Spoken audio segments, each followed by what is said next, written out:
Kok sampeyan nang Bali? Bos sampean kan mriki. Kok tak matur kali Kanjeng Ratu. Wah, nggih nek ngoten pun. Monggo mawon kok.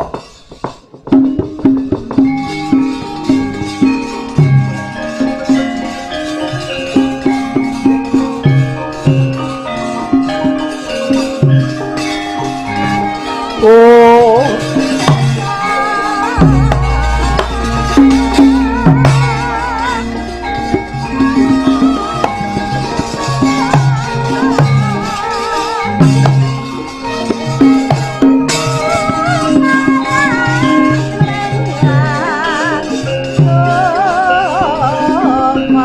delok matine Dursasana sik.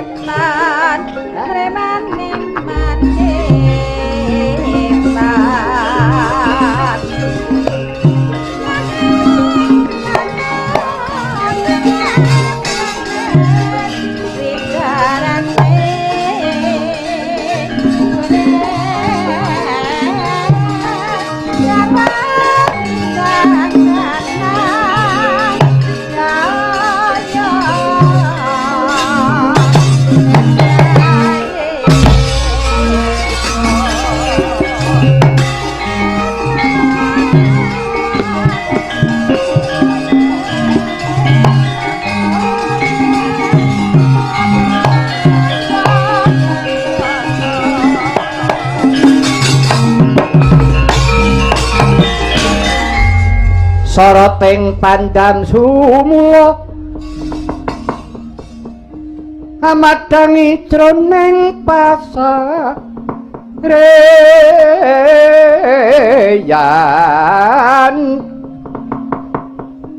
ngenani wadana remu-remu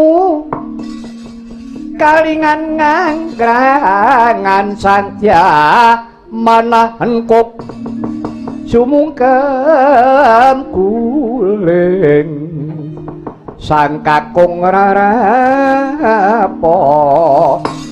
alon wuwo sira baboyayi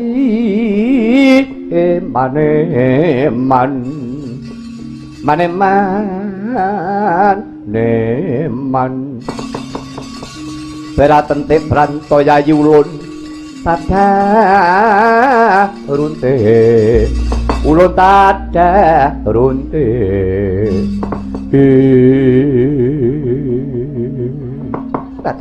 tobat Dursasana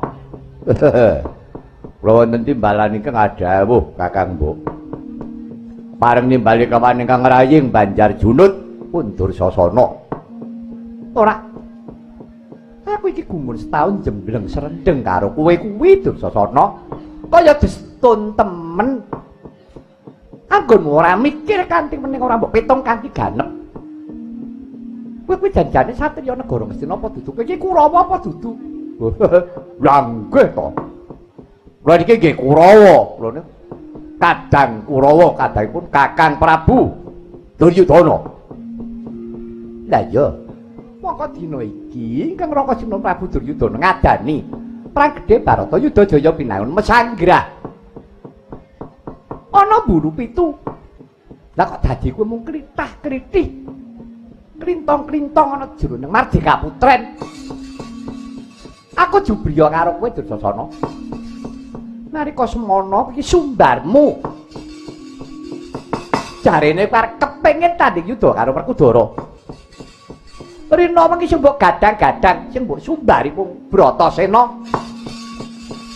arep mbok tantang Bandayuda arep mbok tantang Gelut nanging bareng kir dumadi Bratayuda Jaya Pinangun kok malah mendelik nang kene kowe mangan enak turu kepenak ngombe seger yen ngono kowe wis tega tenan kawan Kang Masmu Sinuwun Prabu Duryudana ya ngono apa piye ya wis tega kawan Sinuwun Prabu Duryudana ora susah dadak kowe iki etok-etok nambuhi Dursasana aku wis ngerti gedhohamu jroning atimu malah kowe mujek Sinuwun Prabu Duryudana supaya gatem kaning pati ya ngono to ya ngono apa ora yen to Sinuwun Prabu Duryudana temekaning pati kowe gal-gal ngalap randane Prabu Kurupati ya ngono apa ora weh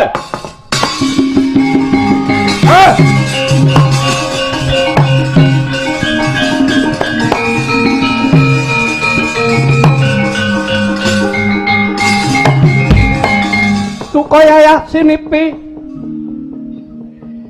cocobang mawi ngawengis netra kocak ngundarandir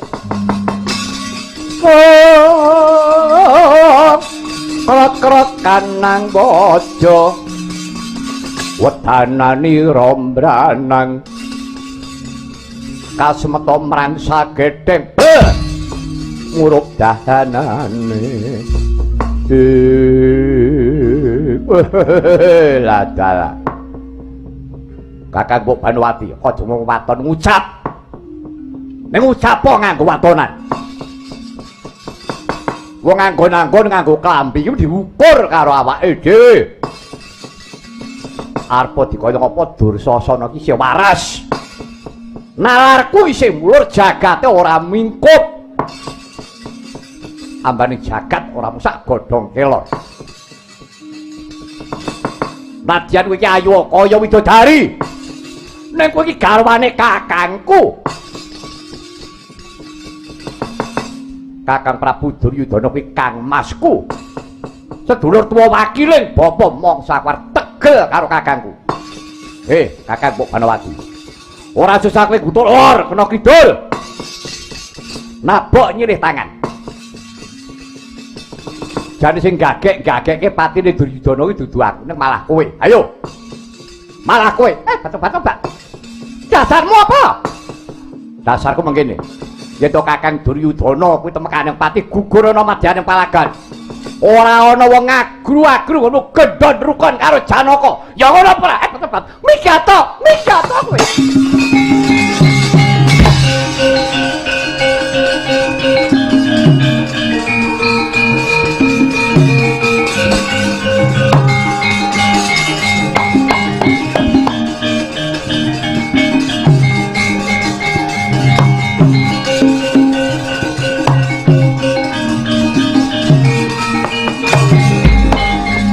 pripun to den iki wau nek malah grobyak pripun srek atiku kok srek pripun aku neng kene iki mongko aku iki dutus karo Kakang Prabu aja nganti aku ki ngetok ning paprangan jalaran sak patine Gatotkaca iki Werkudara sing diancam iki mong wong loro siji Kakang Prabu Karna loro kuwi aku mula aku iki disingetake ana taman Kadirengleng aja nganti konangan karo Werkudara. Lah kok ucape Kakang Mbok Banowati. Jare aku nang kene iki dianggep aku wong jiring getih wedi mati. Ora wani perang. Aku dikira gagek-gageke patine Kakang Duryudana. Mulane Kakang Duryudana mati jare aku arep ngalap randane kakangku. Tekse aku arep ngalap karo Banowati. Pikir kok apa ora srek aku. Waduh, jan cilaka iki kan. Cilaka piye wis? Angger sing di omah padu ngene iki seramet ingon iki kok. Fakemmu. Lah kepiye ora? Kok pripun? Ya buktekke ning paprangan. Dasare aku iki ning jeneng Mardika Putren. Kaya wong dicancang tambang disrimpung dadung. Ora iso obah paribasan aku arep mingket. Arep metu wedi karo Kakang Prabu. Nek ora metu diujar-ujari karo Kakang Mbok Banowati saben dina. Arep aku dipakan ana wareg. Lumben ana sing segen nek rina wengi mangan ujar. Ora dadi daging sumsum, malah dadi lara. Kersanipun kok tutno nyang palagan. Dina iki goleki Werkudara tantang warasan. Sing mati Dursasana apa Werkudara? Lho mangger yen niki perang suci lho. Perang nganggo petungan, mboten ngampi awur-awur. Nggih. Nek panjenengan wajeng jumeneng dadi senopati taren kali Ngeraka. Diwisuda jumeneng dadi senopati terus dikaluki Sekar Melati. Terus dikei napa wiringan kodhok ngorek tung neng lara aja cilik men ora kodhok ngorek nyet percil ngorek iki kedahe niku ngoten ora susah yen aku taren karo Kakang Prabu Duryudana mesti ora entuk. Kersane jujuk nyatekake Kurusetra. Tak labrake Werkudara.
Gunjang Kanjeng langit kelap-kelap katon Rika gincang ira risang mawe gandrung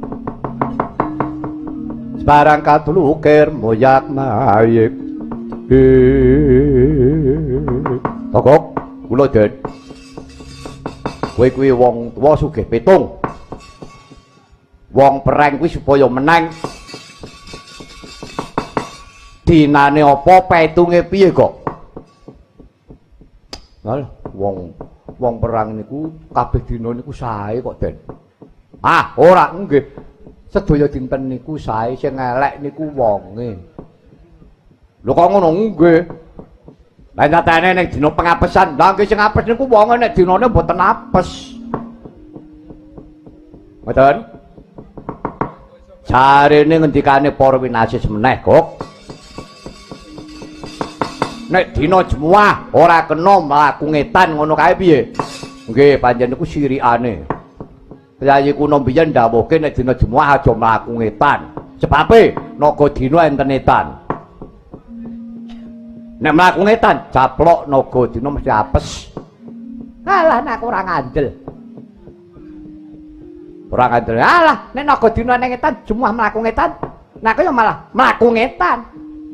Lho, kudune mlakune iki ngulon. Engko nek mlakune ngulon nek dicaplok komburi ra roh. Wong edan wong pitung kok diayeli. Lho lah iya no. Ah mlaku ngedan malah dicaplok. Lho, nek dicaplok matane kene bro, menggok. Wis ketemu karo wong ngayel. Lho, petunge wong arep perang kuwi petunge sing apik piye? Nek ora kleru kan. Petunge wong-wong perang kuwi ngene. Nyangking nyengkiwing jabrut mrengut kuwi petunge wong golek utangan. Oh. Iya ya. Kliyek mentek joto kemil ah wis. Kuwi petunge wong golek pangan. Nek kliyek-kliyeke mung tiba mung mlaku terus. Apike tiba mentek ya. Tiba mentek ayo ora kemil ora apa nek entuk mentek-mentek kene ya. Ora ndo lumayan. Lumayan cangkemmu kuwi. Punten, nek kula ngoten. Piye kok? Wani aja wedi-wedi, wedi aja wani-wani ngoten mawon. Mboten sakokean itung, ngoten. Ditang itung ngono kok petungan perang kuwi mung loro menang kalah urip mati. Ngoten. Yo. Yo nek panjenengan ngono. Tak golekane. Tak golekane. Werkudara ning endi kok? Ketemu tak jalan tak disiati bali gamanku kok.